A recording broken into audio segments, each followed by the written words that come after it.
Bueno, buenas noches, hermanos. Bienvenidos nuevamente al estudio de las epístolas pastorales. Estamos con Primera Timoteo, ya hemos avanzado en algunos aspectos en lo que Pablo está recomendando de lo que debe ser una iglesia ejemplar. Y pues, como hemos dicho anteriormente, estas recomendaciones no eran exclusivamente para los pastores, no eran exclusivamente para Timoteo, sino es algo que hoy nos involucra a todos, porque nos enseña cómo comportarnos en la oración, en la iglesia, el orden que debe existir. Entonces, ya Pablo ha venido tocando varios de estos aspectos. Sabemos que comisionó a Timoteo para que pusiera orden en Éfeso. Ah, Pablo fundó esta iglesia de Éfeso, pero necesitaba, pues obviamente, arreglar muchas cosas. Pensemos que esto era algo nuevo. Las iglesias pues, se estaban formando, no había una reglamentación, podríamos decir, sino que sobre la marcha se iban discutiendo las cosas. Recordemos, por ejemplo, cuando los judíos de habla griega se quejaron de que sus esposas no estaban siendo atendidas igual que las de habla hebrea, entonces se tuvieron que reunir los discípulos y nombrar una comisión para que se repartieran los alimentos y eso fuera más equitativo. Se reunieron también con la polémica, decía, a los gentiles se les tenía que poner la circuncisión, tenían que comer ciertas cosas, se reúnen y dicen, no, esto no podemos ponerles más cargas. Entonces, así iban resolviendo los problemas de acuerdo a las circunstancias. Entonces, Pablo fundaba las iglesias, pero sus cartas después son justamente para asegurarse de que las cosas están caminando bien, para asegurarse que se está cumpliendo el propósito de las iglesias. Y pues Éfeso era una ciudad grande, era una ciudad complicada también, ahí estaba el templo de la diosa Diana, había mucha idolatría. Entonces manda a Timoteo para que él ponga orden, para que él asume el liderazgo de la iglesia. Timoteo, pues no necesariamente era el pastor, sino que era un administrador. Vamos a ver, creo que la semana entrante tenemos que hablar de los obispos, de los diáconos, entonces vamos a aclarar las funciones que cada uno tenía dentro de la iglesia. Pero entonces Pablo manda a Timoteo y le dice aquí en 1 Timoteo, como no sé cuándo voy a llegar, no sé si voy a llegar a tiempo, entonces te escribo para que tú te encargues de arreglar las cosas ahí. Entonces el pasaje de hoy eh, se ha prestado a muchas interpretaciones y hay varias cosas que tenemos que tomar en cuenta. Primero, bueno, sabemos que esto es una continuidad de lo que hemos venido estudiando. Yo siempre empiezo por la última parte de lo que vimos la semana pasada. Recordemos que la semana pasada Pablo está específicamente exhortando a los varones para orar. No que las mujeres no debieran orar, pero probablemente las mujeres sí estaban cumpliendo su función y los varones estaban dejando esto por un lado y estaban, pues, como quien dice, no estaban asumiendo su liderazgo en cuanto a la oración. Entonces se dirige específicamente a ellos y al final del versículo dice que en todas partes los hombres oren levantando las manos al cielo con pureza de corazón, sin enojos ni contiendas. Tanto hombres como mujeres debían orar, tanto hombres como mujeres debían de tener eh, pureza de corazón, santidad, y también habla de tener buenas relaciones en la iglesia. No se esperaba que alguien conflictivo, pues sus oraciones fueran a ser eh, como muy útiles o como que contestadas. Tenía que haber armonía. Pablo está asegurándose de la armonía, de la unión, de que la iglesia, de este grupo de personas, se lleven como una familia, como hermanos, que que exista armonía, que exista paz, que exista tranquilidad. De todo eso viene hablando Pablo. Entonces, en el pasaje de hoy, ya habló a los hombres y va a hablar a las mujeres. Yo le puse un poco atrevido ahí el título y le pongo en forma de pregunta, ¿es la Biblia machista? Porque muchos piensan eso. Incluso hay mujeres cristianas que no les cae muy bien Pablo, porque piensan que Pablo discriminaba a la mujer. Vamos a ver aquí que ni Pablo, ni mucho menos la Biblia, eh, pues tienen tendencia machista. Es simplemente que necesitamos conocer el contexto, la cultura, las tradiciones de aquella época, y entonces vamos a ver que las cosas no son como parece. Entonces, para contestar esta pregunta, tenemos que tomar en cuenta varios aspectos. Uno de los aspectos que tenemos que considerar es, eh, podríamos decir, la personalidad del apóstol Pablo. Y recordemos quién era Pablo. Pablo era eh, un judío de raza pura. Él decía, yo soy de la tribu de Benjamín, circuncidado al 8º día, era un fariseo, era hijo de fariseos y él era también fariseo. Los fariseos eran sumamente celosos de la ley. Ese grupo se constituyó para conservar la pureza y la fidelidad a la ley. Entiéndase como ley la Torá, el Pentateuco, los primeros 5 libros de la Biblia y los profetas también. Eso se llamaba la ley, pero la ley realmente tiene muy poco, sino que es una historia, es la historia del plan de Dios para la humanidad a través de inicialmente la familia de Abraham y el pueblo de Israel. Pero eran personas muy celosas, incluso a Pablo se le puede identificar en algunos casos como celote.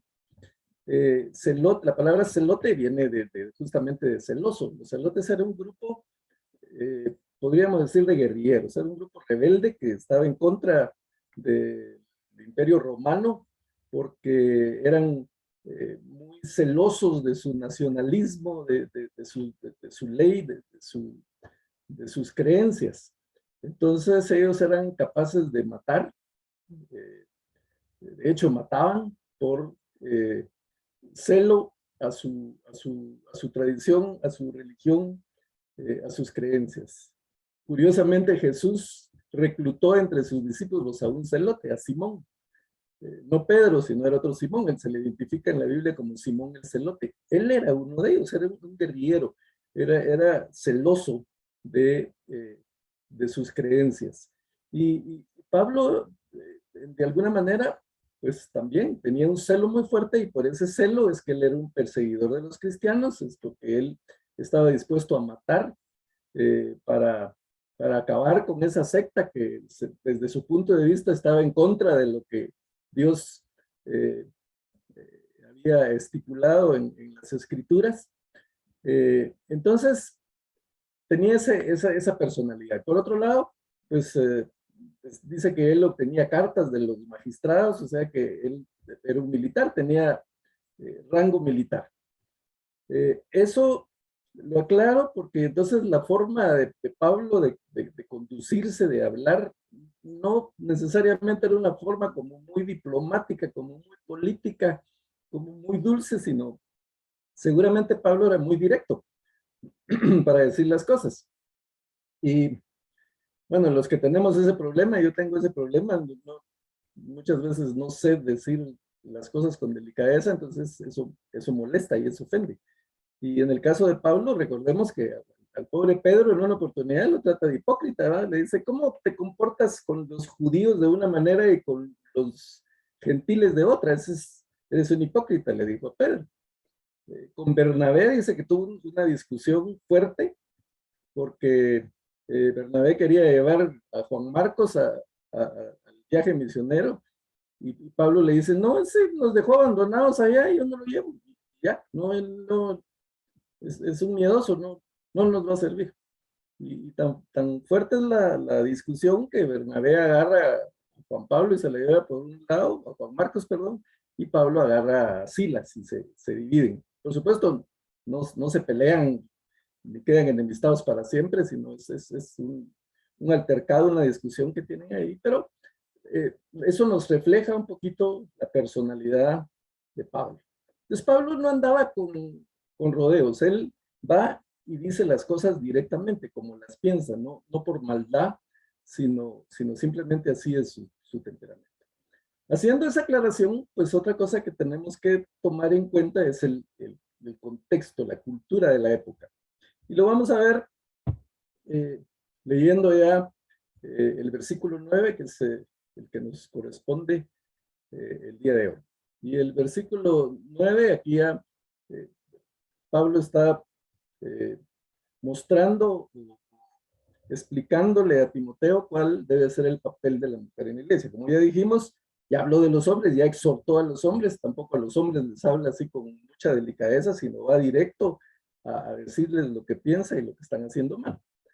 Y ahora las mujeres, dice, en cuanto a las mujeres, quiero que ellas se vistan decorosamente, con modestia y recato, sin peinados ostentosos, ni oro, ni perlas, ni vestidos costosos, que se adornen más bien con buenas obras, como corresponde a mujeres que profesan servir a Dios. Pablo recibía los reportes de las iglesias. No sé cómo, no había WhatsApp ni correo, pero seguramente personas que viajaban, sus mismos discípulos, como Timoteo, como Silas, como Lucas, que también lo acompañó, pues le llevaban los reportes y le decía, bueno, pasé por Éfeso, pasé por Corinto, y está pasando esto y esto y esto. En Corinto también tenían un problema similar. Y uno de los problemas que Pablo está atacando específicamente es la falsa doctrina, los falsos maestros.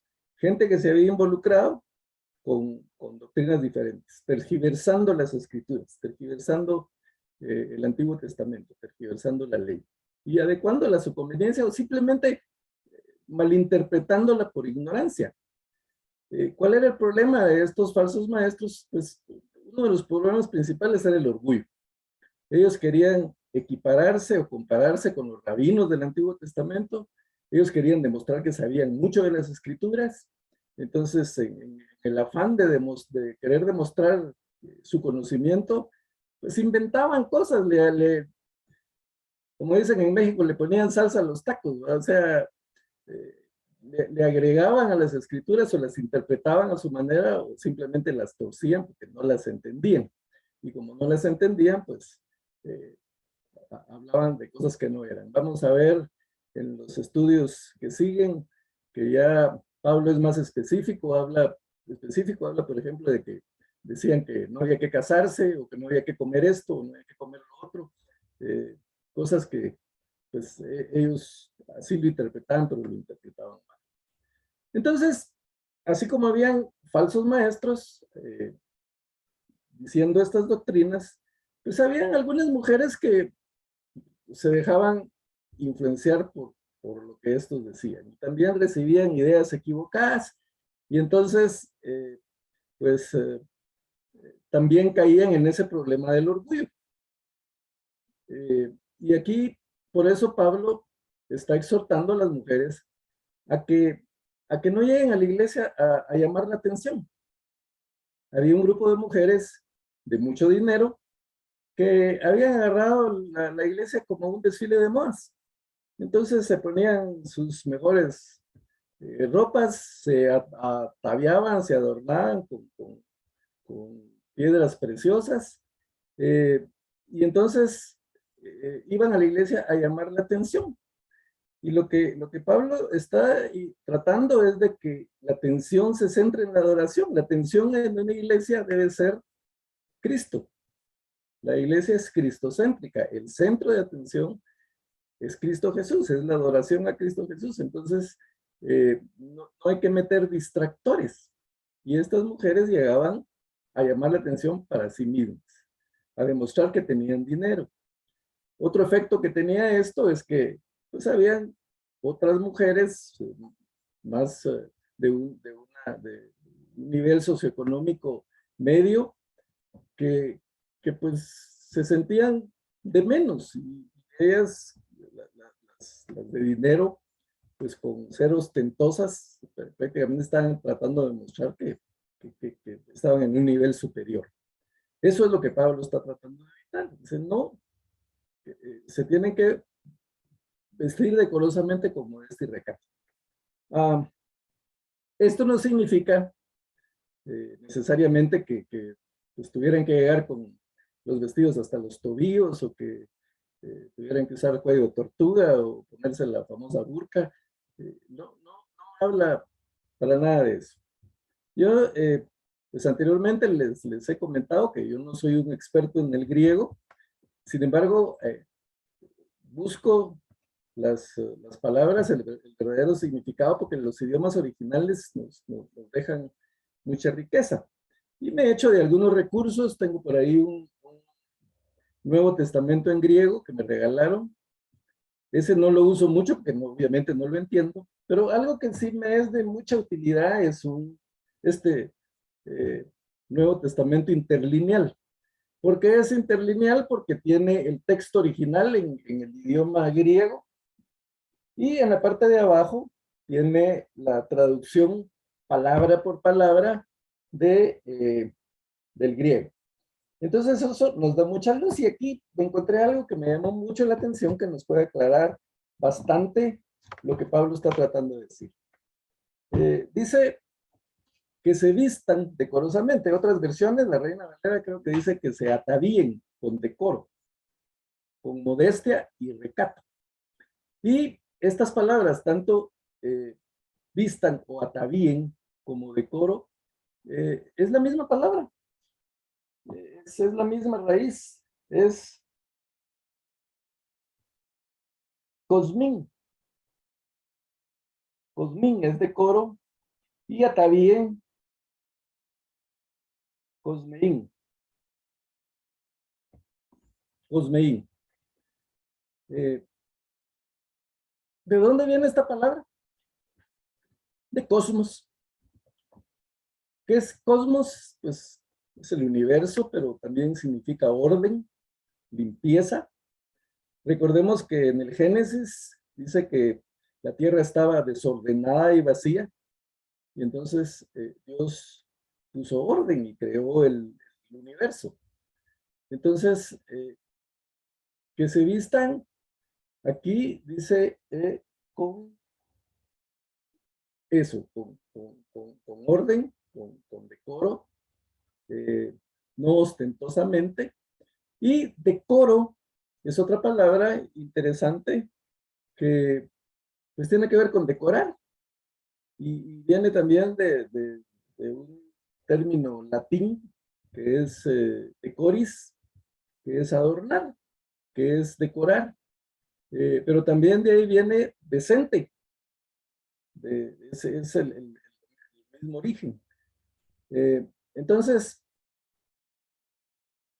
¿por qué menciono esto? Porque hay una palabra entre las mujeres que la conocen mucho. No sé si alguien puede relacionar una palabra con esto, con cosmeín, con cosmos. Pues es cosmético. La palabra cosmético viene de ahí. ¿Y qué son los cosméticos? Pues algo que le sirve a la mujer para arreglarse, para verse bonita, eh, para pues, resaltar su belleza. ¿Por qué menciono todo eso? Porque Pablo de ninguna manera está diciendo que las mujeres no se arreglen, como alguien lo podría malinterpretar. Al contrario, está diciendo que sí, que, que se cosme, que usen cosméticos, que se arreglen, que se pongan bonitas, pero con decencia, con recato, eh, sin querer llamar la atención. Para ponerlo más drástico, pues una payasita se exagera sus maquillajes para hacer reír a los niños.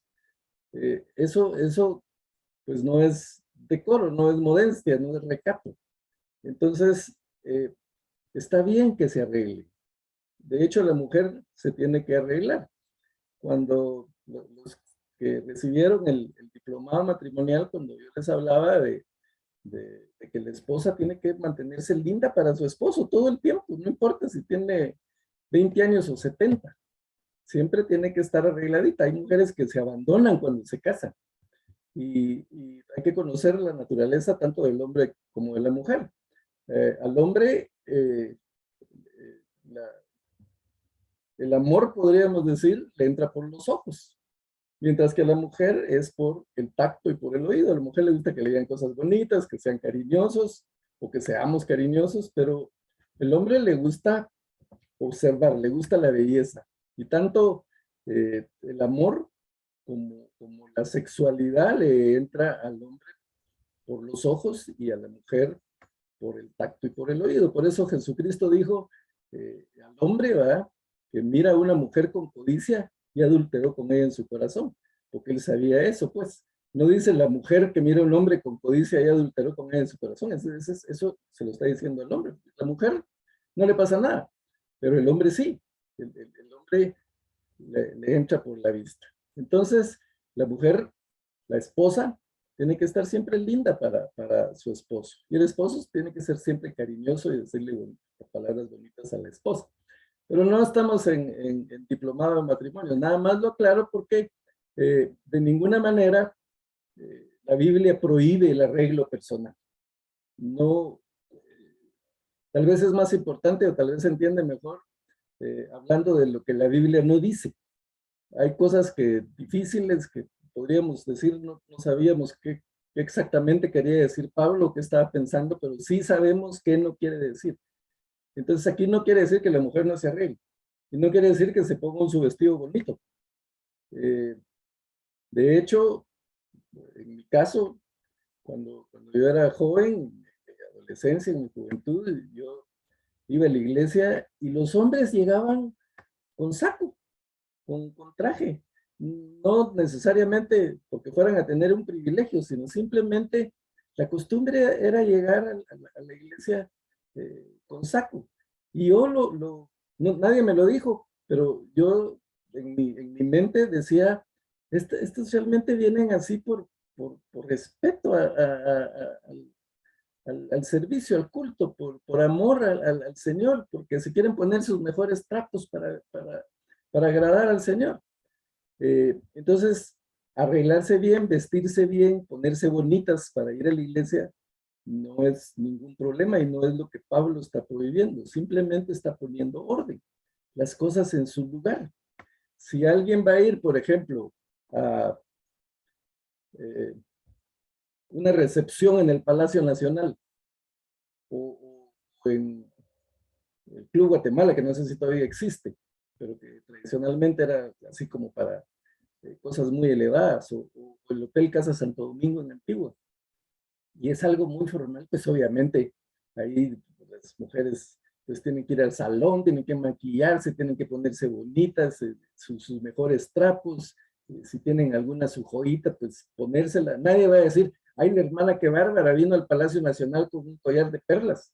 O sea, eso no es mal visto, no es prohibido, pero cada cosa en su lugar. O sea, para todo hay un lugar. A la iglesia se va a adorar al Señor. A la iglesia el centro de atención es el Señor. No tengo que ser yo, no soy yo el que voy a llamar la atención, sino toda la atención, toda la adoración, toda la concentración tiene que estar en el Señor.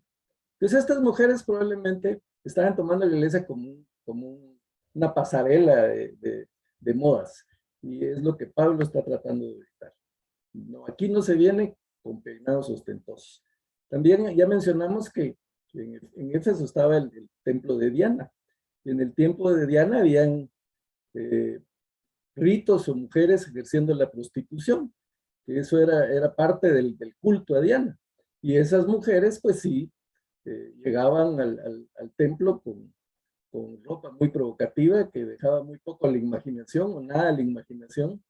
Y pues algunas de las hermanas a lo mejor estaban queriendo hacer lo mismo, pues, o sea, llegar con ropa muy provocativa que obviamente desviaba la atención, especialmente de los hombres. Entonces dice si quieren sacar provecho de su clase social, si pues tienen muchos recursos, pues que se adornen con buenas obras, que ayuden a los necesitados, que utilicen esos recursos que el Señor les ha dado para ayudar, como corresponde a las mujeres que profesan servir a Dios. Una mujer que sirve a Dios, el Señor la puede bendecir.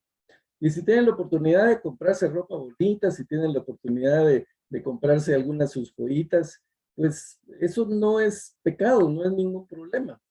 Pero recordemos que el Señor dice a los ricos de este mundo, el Señor les manda que usen su riqueza para servir a los demás, para ayudar a los demás. No prohíbe la riqueza. La riqueza puede ser una bendición, dependiendo de cómo se use. Y nos puede servir para bendecir a otros, pero no para llenarnos de orgullo, no para demostrar que estamos por encima de los demás, no para llamar la atención. Eso es lo que Pablo está diciendo. Pregunto, ¿eso es machismo? Definitivamente no. Ese es un tema de orden. Pero bueno, sigamos porque la cosa se pone más complicada todavía aquí.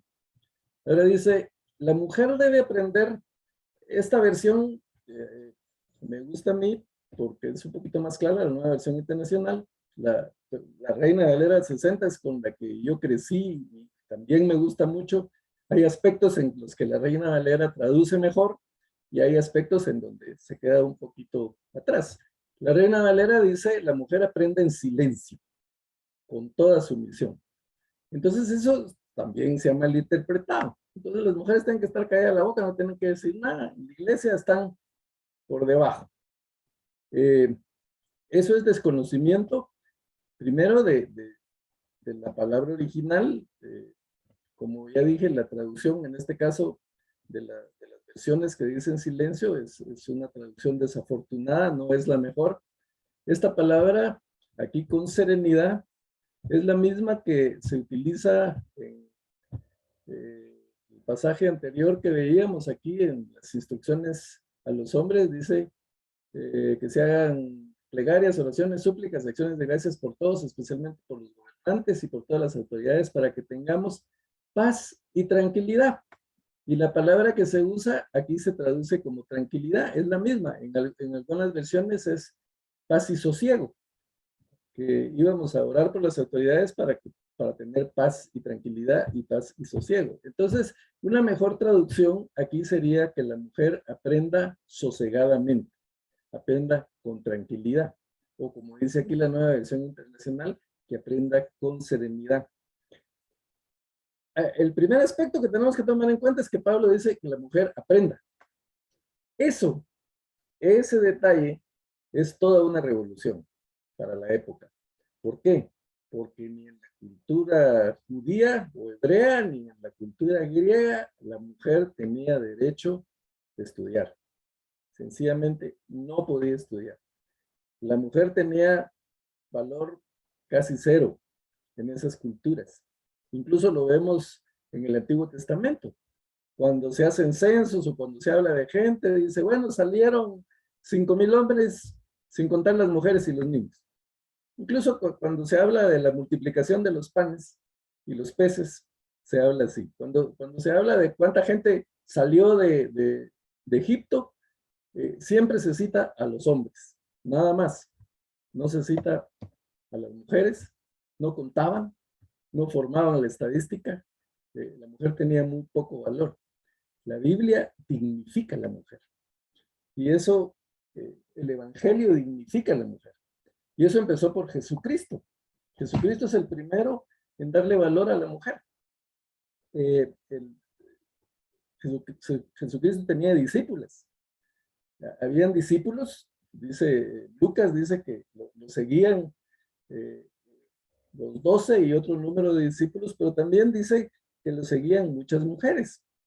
Y menciona ahí a varias de las mujeres que seguían a Jesús. Estaba, por ejemplo, María Magdalena, de la que dice se habían expulsado los demonios. También habla eh, eh, vamos a ver si encuentro el pasaje por aquí, donde Lucas habla específicamente de las mujeres que seguían a Jesús, pero habla de, aquí está. María Magdalena, Juana, esposa de Cusa, el administrador de Herodes. Esa mujer era una mujer de dinero. El administrador de Herodes, imagínense, el administrador del, del máximo representante del poder ahí, en un imperio tan poderoso como el Imperio Romano, el que manejaba las finanzas tenía que ganar buena plata. Y la esposa de ese administrador de Cusa seguía a Jesús. Y dice Susana y muchas más que lo ayudaban con sus propios recursos. O sea, las mujeres sostenían en buena parte con sus recursos, con sus propios fondos, el ministerio de Jesús. Eso ya era totalmente revolucionario, porque Jesús tomaba en cuenta a las mujeres. Hay muchos otros pasajes cuando, por ejemplo, va con María y Marta. Él se sienta a enseñar a María, cosa que estaba vedada para la mujer, pero Jesús lo dignifica.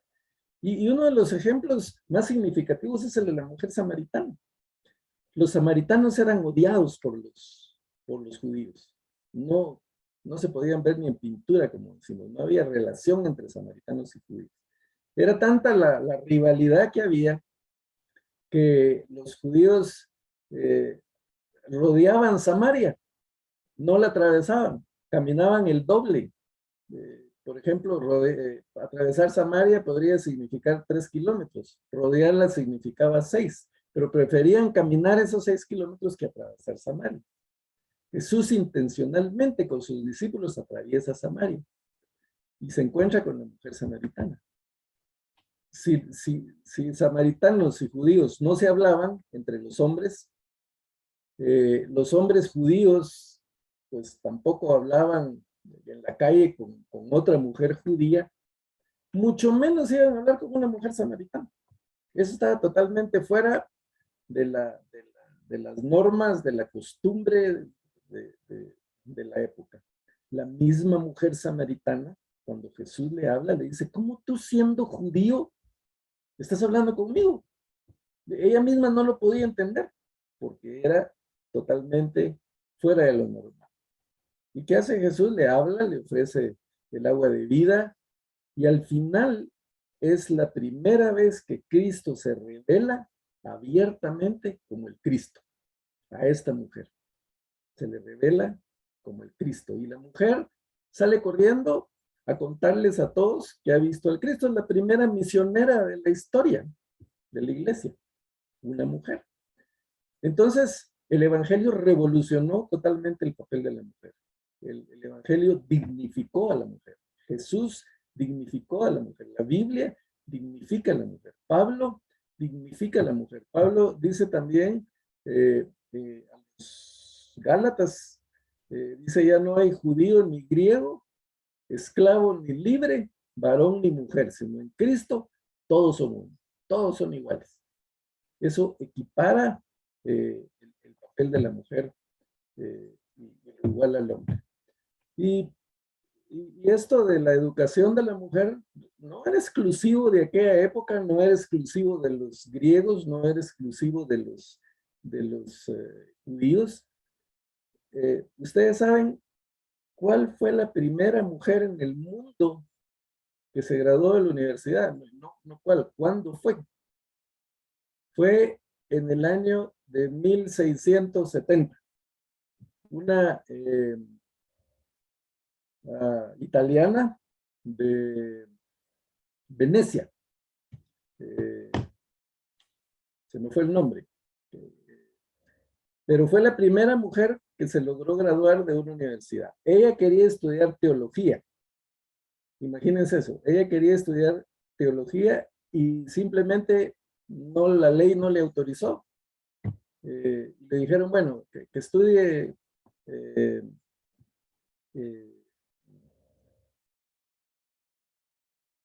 se me olvidó, pero no la dejaron estudiar teología.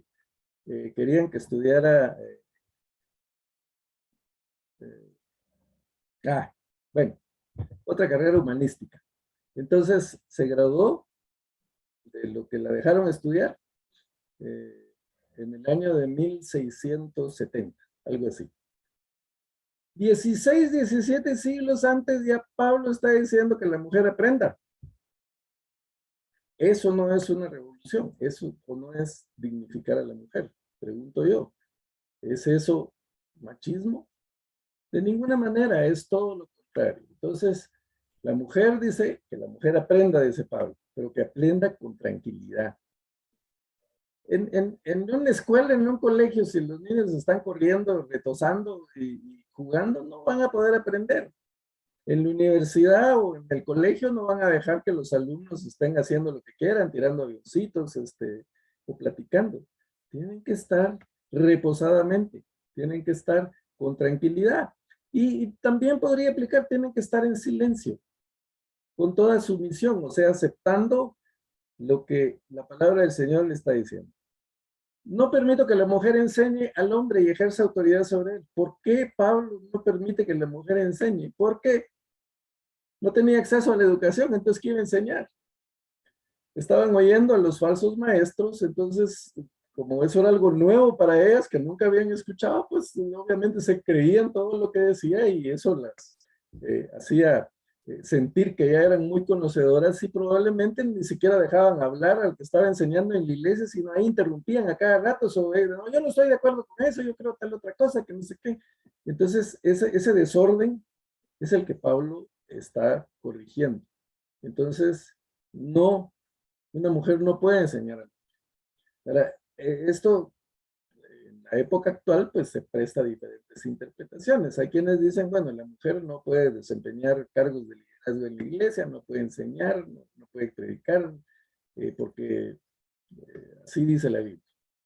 Otros dicen, no, la mujer sí puede enseñar, pero no tiene que aprender. No puede meterse a enseñar si no ha estudiado la palabra del Señor, lo cual tiene mucho sentido. Otros dicen, no, esto era para las mujeres de Éfeso, nada más. En la época actual no aplica. Bueno, yo suelo dar las diferentes interpretaciones, cada quien tenga su propio criterio. A lo mejor no podemos saber exactamente lo que Pablo está tratando de decir, pero sí sabemos lo que no quiere decir. Pablo de ninguna manera está diciendo que las mujeres no pueden ejercer un ministerio. Y si lo estuviera diciendo se contradice, porque más adelante vemos que Priscila y Aquila enseñaron a Apolos. Apolos era un predicador vehemente que conocía las escrituras y que predicaba efusivamente, pero Priscila y Aquila, o sea, esta pareja de esposos lo tranquilizan, le dice, bueno, está bien, estás predicando muy bien, muy efusivo, pero tienes que entender cuál es el camino, cuál es el evangelio de Jesús. Porque Apolos conocía muy bien el Antiguo Testamento, la ley, pero tal vez no tenía muy claro el mensaje del evangelio. Entonces, aquí hay una mujer enseñando.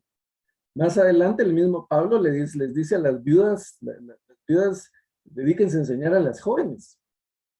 Y bueno, hay más pasajes en donde la mujer sí ejerce un ministerio de enseñanza.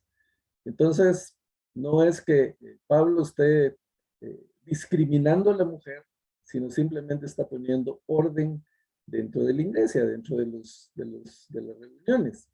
El cristianismo entonces otorgó privilegios a las mujeres que ninguna otra cultura o religión le daban. Revolucionó, fue una revolución.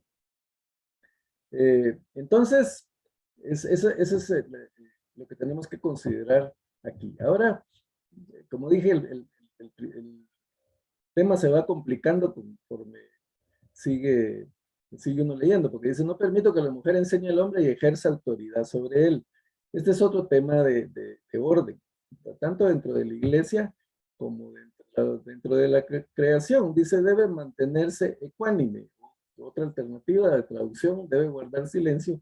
Y entonces aquí ya Pablo se va al Génesis. Dice, porque primero fue formado Adán y Eva después. Además no fue Adán el engañado, sino la mujer. Y ella una vez engañada incurrió en pecado. Pero la mujer se salvará siendo madre y si permanece con sensatez en la fe en amor y la santidad.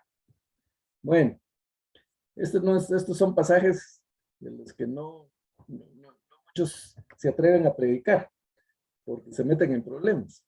Pero esos son los pasajes a los que los maestros nos tenemos que enfrentar, porque es necesario que se entiendan adecuadamente. De ninguna manera Pablo aquí está haciendo de menos a la mujer. Simplemente está diciendo, en la creación, el orden natural fue que primero Dios creó al hombre. Y cuando creó al hombre, la Trinidad, el Espíritu Santo, dice las Escrituras, dijeron, no es bueno que el hombre esté solo. Le vamos a hacer ayuda idónea. Perdón. Le vamos a hacer una ayuda adecuada, algo que lo complemente.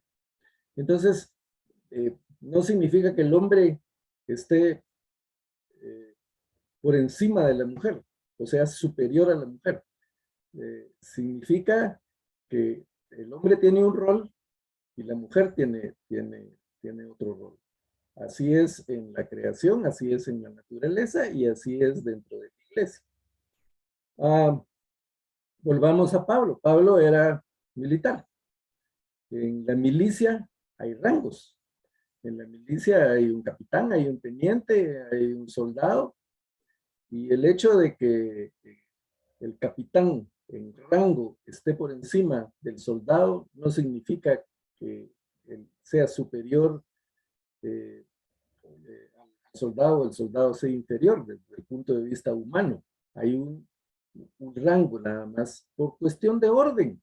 Porque si todos fueran capitanes o generales o todos fueran soldados, entonces, ¿quién dirige el asunto? ¿Quién hace que las cosas funcionen?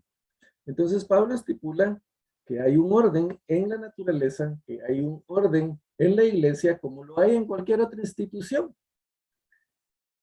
Vamos a ver más adelante cuando Pablo habla de las funciones, por ejemplo, del pastor, del diácono, de eso, que él los trata todos igual.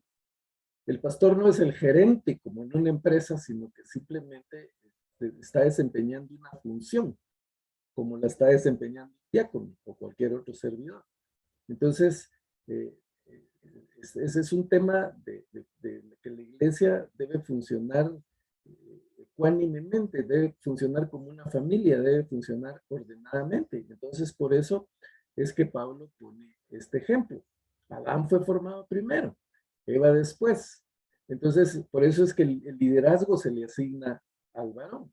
Pero no es el liderazgo de que yo voy a mandar, yo voy a imponer y aquí se hace lo que yo digo y que la mujer tiene que obedecer. No va por ahí la cosa. Es un liderazgo también en responsabilidad. El hombre tiene más responsabilidad y una de las responsabilidades que el hombre tiene que asumir es el sacerdocio del hogar. Es como que si Pablo estuviera diciendo, yo no permito que la mujer me enseñe las escrituras, porque yo como hombre tengo la responsabilidad de estudiarlas para trasladarlas a los demás. Entonces, ¿cómo va a ser eso que mis esposas sepan más de la Biblia que yo, si yo tengo el rol de sacerdote del hogar? Ese es el punto. Entonces, más que una limitación a la mujer, esta es una exhortación a los hombres, a que los hombres no debemos de permitir que la mujer asuma el papel de responsabilidad y de liderazgo que nosotros tenemos tanto en el hogar como dentro de la iglesia. Ahí viene los absurdos del feminismo, por ejemplo. El feminismo, sí, que es que las mujeres tenemos que tener los mismos derechos, los mismos privilegios que tiene el hombre. Ok, entonces eso significa que el hombre pues también tiene que tener los mismos derechos y privilegios que tiene una mujer. Ahora yo les pregunto, ¿un hombre puede concebir? ¿Un hombre puede tener el privilegio de tener 9 meses a una criatura en su vientre y dar a luz? Definitivamente no. Entonces no es posible que el hombre tenga los mismos privilegios y sea exactamente igual a la mujer, como tampoco es posible que la mujer tenga el mismo papel, el mismo rol, los mismos privilegios que tiene un hombre. Ese es el absurdo del feminismo y ese es el absurdo de la igualdad de género. No puede haber igualdad de género porque Dios nos diseñó diferentes. Y como Dios nos diseñó diferentes, cada uno tiene un papel y tiene que desempeñar ese papel. Esa es la naturaleza. Todo lo demás está en contra de la naturaleza. Y eso, pues obviamente es pecado y está en contra del Señor. Entonces, por eso menciona aquí, dice, además no fue Adán el engañado, sino la mujer. También aquí luce, bueno, Pablo le está echando el muerto a la mujer del pecado ahí en el Edén. Pero eso tampoco es así, porque entonces Pablo se estaría contradiciendo. Porque más adelante, Pablo mismo dice que el pecado entró al mundo por un solo hombre y que con el pecado entró la muerte y que la muerte se expandió a todos los demás hombres. Y entonces dice, como el pecado entró por un solo hombre, entonces también por eso Dios se hizo hombre para que por medio de su sacrificio se pudiera llegar al perdón de pecados. El pecado fuera perdonado y el hombre fuera restaurado. Por eso a Jesucristo se le llama el postrer Adán, porque fue el que vino a restaurar el pecado de la humanidad. Entonces, además recordemos cómo fue la historia. Dios le dio a Adán las instrucciones de lo que tenía que hacer. Dios le dijo a Adán, pueden comer de cualquier árbol, menos del árbol del conocimiento del bien y del mal. No estaba Eva todavía. Entonces, el que le pasó la información a Eva fue Adán. Si se la pasó mal, pues no sabemos. Pero Eva fue engañada por la serpiente y entonces llegó con Adán y Adán le creyó a la mujer. Ahí hubo un cambio de roles, porque el papel de Adán como el líder, como el responsable, como el sacerdote, tenía que haber dicho, no, momento, la serpiente te dijo eso, pero eso no es así, porque el Señor dijo esto y esto y esto. Pero ¿qué hizo Adán? Dejó que la mujer tomara el liderazgo en el pecado, que la mujer que había sido engañada lo engañara o lo convenciera también a él. Entonces ese cambio de roles fue lo que provocó el pecado de la humanidad. Por eso Pablo está diciendo, cada persona tiene un rol. El hombre tiene un rol, la mujer tiene un rol, tanto en la iglesia como en la naturaleza. Cada quien tiene su papel. Entonces, viene la última parte, que es la más complicada todavía, que dice, pero la mujer se salvará siendo madre y si permanece con sensatez en la fe, el amor y la santidad. Otra vez, mejor digamos lo que no significa. ¿Qué no significa esto? Que la mujer va a obtener la vida eterna teniendo hijos. Porque entonces mi abuelita que tuvo 9, pues se salvó 9 veces, ¿verdad? Y entonces va a ir al noveno cielo. Eso no significa. Esa palabra salvará, por eso aquí da otra alternativa de traducción, se restaurará, será restaurada siendo madre. Aquí hay varias posiciones en la interpretación también. Hay quienes dicen que lo que Pablo está diciendo es que, ok, la mujer fue engañada por la serpiente en el Edén, pero ahí mismo Jesús le dijo Dios le dijo que su simiente iba a venir la restauración del pecado. Y entonces de la mujer vino Jesús. Entonces Jesús, el postrer Adán, restauró el pecado.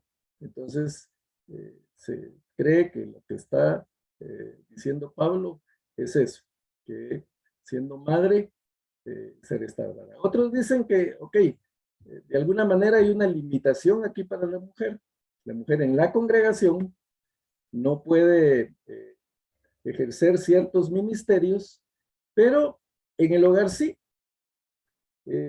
Se restaura o se salva enseñando, por ejemplo, a sus hijos. Y sabemos que generalmente la mujer es la encargada de la educación de los hijos porque está más cerca de ellos. Entonces ella es la que les inculca también la educación cristiana. En el mismo Timoteo, Pablo dice que su madre y su abuela, Loida y Eunice, lo instruyeron en las escrituras, que él conoce las escrituras de su juventud porque ellos lo instruyeron. Entonces, la mujer, pues si no puede enseñar en la iglesia, pues puede hacerlo, se puede restaurar o se puede liberar de esa limitación. La palabra salvación tiene su origen en el Éxodo, en la salida del pueblo de Egipto. El Señor salvó de la esclavitud al pueblo y lo restauró, llevándolo a la tierra prometida. De ahí viene la palabra salvación. Se aplica también en el cautiverio de Babilonia. El pueblo que estaba cautivo clamaba a Dios por salvación, porque los liberara de la cautividad de Babilonia y los restaurara regresándolos a su pueblo. Entonces, por eso aquí menciona será restaurada, porque pues se libera de esa limitación que tiene de no enseñar al hombre y la ejecuta enseñando a sus hijos. Pero ¿y entonces qué pasa con las solteras? O con las que no pueden tener hijos. Ellas no pueden restaurarse o no pueden realizarse, que es otra de las traducciones que se sugiere, que dice la mujer se realizará siendo madre. ¿Y por qué se realiza siendo madre? Porque es un privilegio que solo la mujer tiene, como ya dijimos, el hombre no puede ser, no puede concebir, no puede dar a luz, solo es un privilegio de la mujer. Entonces ella, pues, ahí se realiza como mujer. Pero lo que preguntábamos anteriormente, entonces la que no tiene hijos, bueno, también puede tener hijos espirituales. Una mujer puede discipular a otras personas, como ya dijimos, el caso de Apolo, que fue discipulado por Priscila y Aquila, como el caso de Timoteo, bueno, Timoteo sí era el hijo fue discipulado por su madre y por su abuela, pero una mujer que no tiene hijos puede tener discípulos o discípulas, como vamos a ver en otros pasajes en donde las mujeres mayores tienen que enseñar a las menores. Yo me recuerdo, por ejemplo, viene a mi mente mi mamá. Yo menciono mucho a mi mamá, a veces mi esposa me dice, no hables tanto de tu mamá, porque ya los tenés aburridos a todos con eso, pero lo que pasa es que para mí, pues, mi mamá fue un gran ejemplo a seguir. Y nosotros vivíamos en la zona 5 a la par de una tienda o abarrotería. Pero este negocio era tienda o abarrotería de día y de noche era cantina, pues, porque todos llegaban a comprar licor y se ponían a tomar ahí en las banquetas y todo, y era un problema. Y los dueños de la tienda tenían, creo que 3 niños chiquitos. Y mi mamá había logrado que esos 3 niños fueran a la escuela dominical. Entonces ella los domingos salía de la casa, pasaba trayendo a los 3 muchachitos y se los llevaba a la iglesia. Y ella contaba, pero con aquella realización, aquella felicidad, y decía, es que los niños estos ya subieron de rango, ahora ya son los soldaditos de Jesús, ya están en otro nivel. Y esa era la realización, era una satisfacción para mi madre. Entonces la mujer puede desempeñar ese papel, puede realizarse discipulando, enseñando, siendo de ejemplo. Pedro menciona que la mujer con su actitud, otra vez similar a lo que dice Pablo, dice que la mujer puede hacer que un marido inconverso venga al evangelio por su ejemplo. Vamos a ver si lo encuentro. Está en Pedro. Sí, dice Primera Pedro 3:1 al 6. No sé si alguien lo tiene por ahí en la mano, lo buscamos aquí. Primera Pedro 3:1 al 6.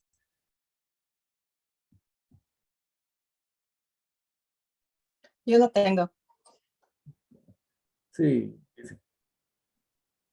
Primera de Pedro 3, del 1 al 6 dice, asimismo vosotras mujeres, estad sujetas a vuestros maridos, para que también los que no creen en la palabra sean ganados sin palabra por la conducta de sus esposas, considerando vuestra conducta casta y respetuosa.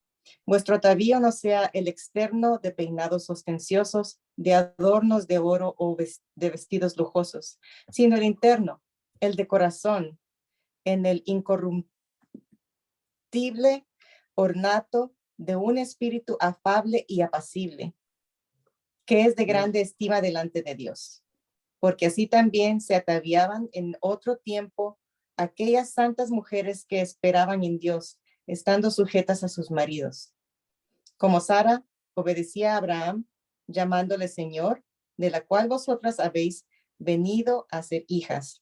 Así hacéis el bien sin temer ninguna amenaza. Muy bien, muchas gracias. Vemos entonces que Pedro está de acuerdo con Pablo y viceversa. La mujer, por su espíritu afable y apacible, puede lograr con su testimonio, con su forma de ser, que un esposo venga a los pies del Señor. Y entonces la mujer así se realiza, se restaura, si permanece con sensatez en la fe, el amor y la serenidad. Entonces, pues lo que necesitamos que quede claro en este punto es que de ninguna manera Pablo ni la Biblia son machistas, discriminan a la mujer, sino todo lo contrario, le dan valor. Lo que Pablo está haciendo es estableciendo un orden que debe existir en todas las cosas, en la misma Trinidad, el Padre, el Hijo y el Espíritu Santo.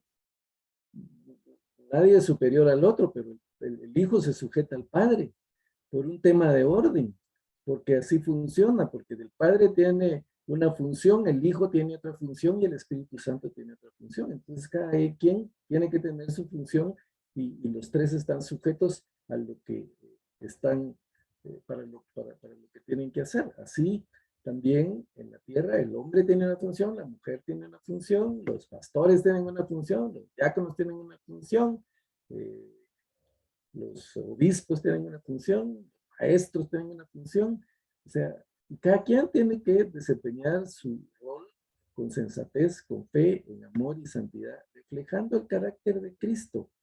Lo que Pablo quiere es que la iglesia refleje el carácter de Cristo, que la iglesia sea un ejemplo al mundo, que no funcione como funcionan las cosas en el mundo, sino que sea un ejemplo que brille. Vamos a ver más adelante también este tipo de pasajes. Porque recordemos que el hombre, Dios crea al hombre para que fuera su representante en la tierra. Por eso dice que Dios creó al hombre a su imagen conforme a su semejanza. Y lo puso en el huerto y le dijo, gobiernen sobre todo esto, señoreen sobre todo esto. El hombre tenía que representar a Dios y administrar la tierra en el nombre de Dios. El hombre falló. Entonces Dios llama a Abraham y a la familia de Abraham. ¿Y qué les dice? En ti serán benditas todas las naciones de la tierra. Dice, multiplicaré tu descendencia como la arena del mar y como las estrellas del cielo, pero en ti serán benditas todas las naciones. La nación, la familia de Abraham, la nación de Israel, el pueblo de Israel, su propósito era brillar, era servir de bendición a las demás naciones. También fallaron. Entonces viene Cristo y asigna a la iglesia esa tarea, ser de bendición, brillar, reflejar el carácter de Dios, reflejar el carácter de Cristo, terminar o seguir la obra que Cristo empezó. ¿Y qué fue lo que Cristo hizo? Sanar a los enfermos, ayudar a los necesitados, alimentar a los hambrientos, liberar a los cautivos. Y ese es el trabajo que nosotros, sus discípulos, porque la iglesia somos nosotros, tenemos que continuar con ese trabajo, tenemos que reflejar el carácter de Cristo. Y eso no lo vamos a lograr llamando la atención, como las mujeres, con atavíos exuberantes o con muchos adornos. No vamos a acaparar la atención demostrando que sabemos mucho, que como los falsos maestros. La atención, insisto, la adoración tiene que estar centrada en Cristo y la iglesia tiene que reflejar el carácter de Cristo y ser ejemplo a los demás para bendición de todos los demás. A eso estamos llamados, a ser de bendición.